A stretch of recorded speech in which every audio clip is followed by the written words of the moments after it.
الحمدللہ رب العالمین والصلاة والسلام علی سید المرسلین اما بعد فاعوذ باللہ من الشیطان الرجیم بسم اللہ الرحمن الرحیم۔ حضرت سالم بن ابن عمر خبر دیتے ہیں کہ ان کے باپ فرماتے ہیں کہ میں نے رسول اللہ صلی اللہ علیہ وآلہ وسلم کو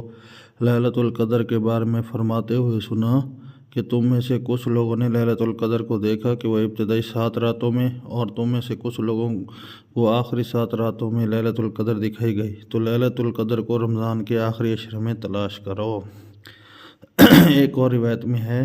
کہ ایک آدمی نے لیلۃ القدر کو رمضان کے 27 رات دیکھا تو نبی پاک صلی اللہ علیہ وسلم نے فرمایا کہ میں دیکھتا ہوں کہ تمہارا خواب رمضان کے آخری عشرے میں واقع ہوا ہے، تو تم لیلۃ القدر کو رمضان کے آخری عشرے کی تاک راتوں میں تلاش کرو۔ ایک اور روایت میں ہے کہ نبی اکرم صلی اللہ علیہ وآلہ وسلم کے صحابہ میں سے کچھ آدمیوں کو خواب میں رمضان کے آخری ہفتے میں